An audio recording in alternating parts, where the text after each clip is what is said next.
Tēnā koutou katoa ko hui mai nei. Thank you for the introduction, Nigel.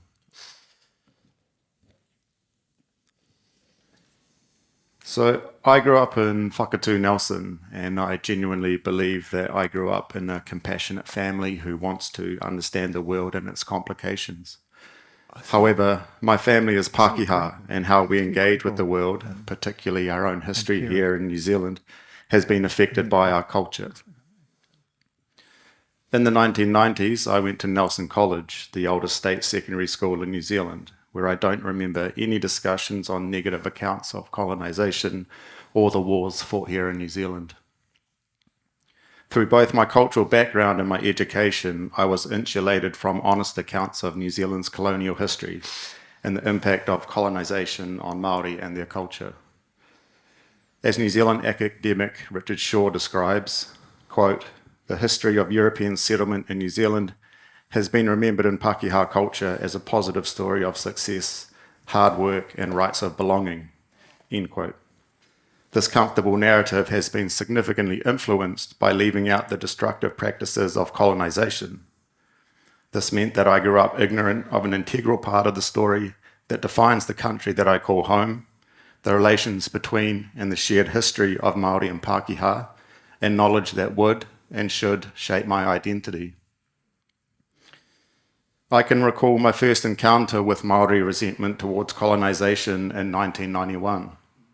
I was watching a One News story about the protests at Pākaitore over local iwi's claim to that area of land.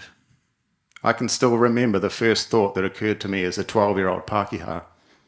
Oh, get over it. That was ages ago. I am deeply saddened and embarrassed that my culture had fostered such an ignorant and unempathetic position. Aroha nui. What's even more concerning is that this is the uneducated mindset that many Pākehā use to navigate their position in Aotearoa, New Zealand. This particular moment in my childhood has been instrumental into where I find myself today, as that memory has stuck with me very clearly. As a young Pākehā who thought New Zealand was a paradise decorated with cricket pitches and rugby fields, it was my first experience that all was not well in paradise, and deep-seated tensions resulting from colonial injustices remain unresolved. This lack of awareness of my own history instigated and has informed the core of my thesis. The question that is driving my research is, how can photography contribute to the growing awareness in Pākehā culture of the impact of colonisation through the depiction of European systems of power? In 2006, Jeff Park observed that, quote, "There is good evidence to show that Pākehā are moving beyond a colonial vision and are slowly coming to grips with the principles of power sharing," end quote. In the intervening years, there has been further change in Pākehā's cultural awareness, and while this would have been frustratingly late and slow for many people, it has signalled positive shifts in the attitudes of Pākehā. This progress was recognised in 2021 at the Te Ipu Taio Climate Crucible, where Tiana Pewhairangi Trego Hall observed, quote, "A lot of Indigenous voices are being heard now, so our values, our whakaaro, such as mana motuhake, are being recognised by Pākehā. I think that's what a lot of young people nowadays are taking on board and are more willing than their predecessors to work with Indigenous people to find solutions," end quote. Through her own journey, Professor at Auckland University, Alison Jones, highlights that if we remain ignorant of these historical events and their ongoing influence, how can we Pākehā understand, let alone face, Māori anger if we recognise nothing of its origins? End quote. Without this understanding, how can Pākehā acknowledge their monopoly of power and contribute to informed conversations about how to move forward as a nation? My photographs attempt to engage with the questions I've raised in my PhD by an examination of European systems that were imposed on Aotearoa New Zealand through colonisation. During my confirmation presentation, I was questioned on how I define a European system. I've approached this by photographing systems that show the real mechanics of power, such as politics, legislation, currency, and healthcare. These are the systems that have functioned to maintain Pākehā control, and the images I have made all relate to physical sites where power is controlled. I'm going to briefly show some of my collection as I discuss my project, and then I'll focus on a couple of images at the end and the visual communication that they highlight. My approach is to create a single image that represents each system I've chosen to stand for Pākehā power structures, and I'm building a series of photographs that display the ongoing manifestation of colonial control.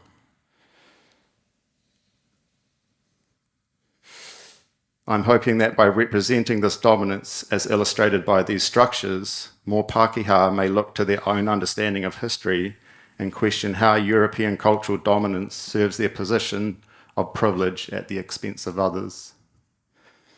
A method I brought to this project and how I represent these systems in a single photograph was, where appropriate, I look to what I consider to be the heart of that system. An example of this is the image of the Supreme Court that, as the highest court of appeal in New Zealand, has the role of maintaining the overall coherence in the legal system. Legislation developed through European concepts of law was instrumental in Pākehā advancement and defined land in a European context that was alien to Māori, with Parliament passing laws that enabled vast areas of land to be confiscated. To access many of these locations with my camera, I had to engage in lengthy, detailed communication that explained my project in the context of how I was planning to use the image. What I encountered more often than I would have liked was a Kafkaesque bureaucratic conversation that was seemingly stuck on endless loop. Because of this, some of my photographs took over a year of communication before I was given approval. As a Pākehā who was interrogating his own systems, I felt like I was up against a giant, immovable structure that would open a small door only for it to lead back to the same place.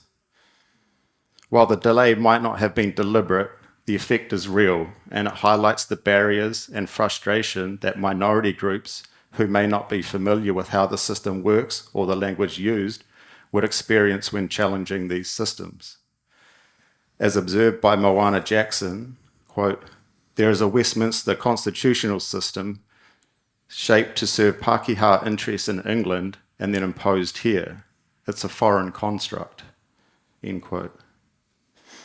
In some cases, these experiences were contrasted with very positive, open, not to mention efficient communication, such as requesting access to the vault of the Reserve Bank of New Zealand, Te Pūtea Mātua.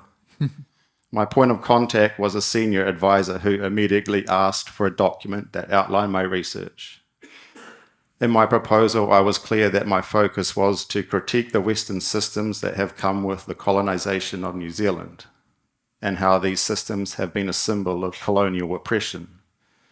I explained that I wanted my photographs to provide an opportunity for New Zealanders to engage in conversations on our complex history and look at how we can move forward into the future with greater cultural awareness.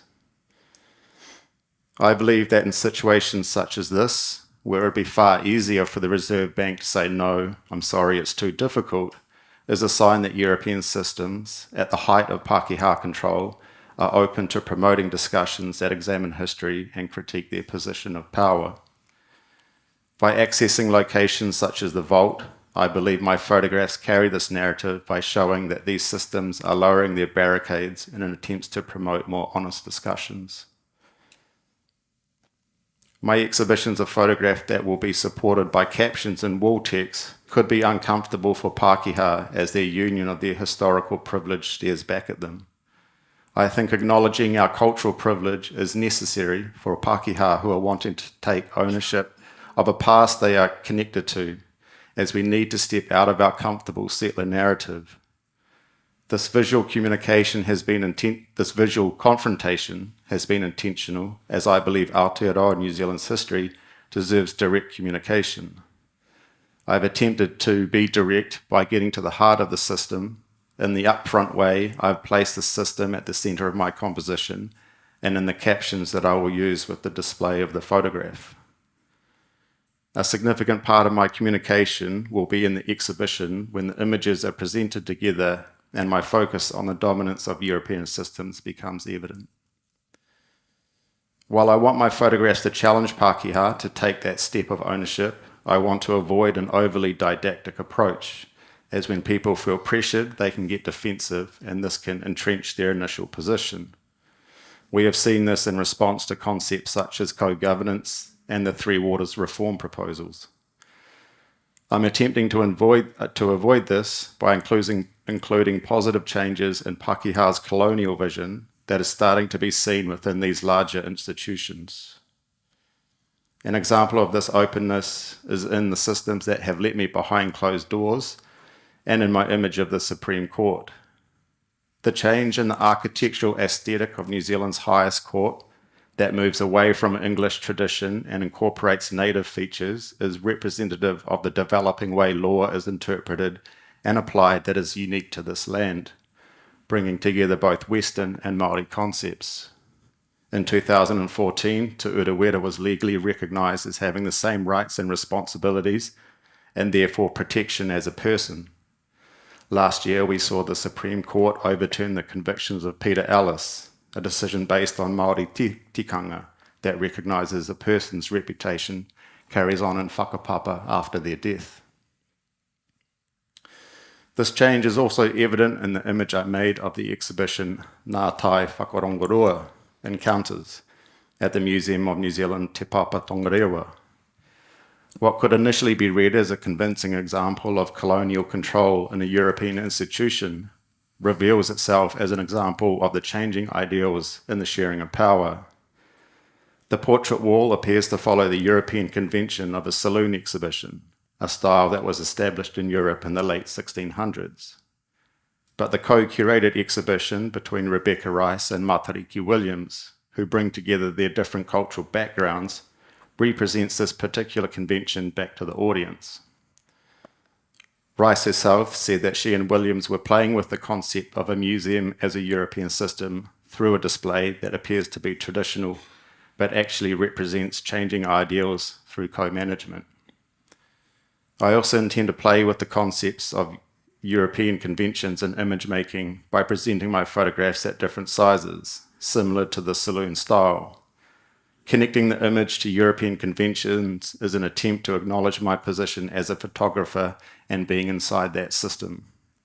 The single point perspective of photography is a controlling mechanism that forces the viewer to engage with the image in a particular way, and this perspective has been heavily influenced by the history of painting, with both forms of image making being important tools of colonization that helped promote and organize new colonial territories.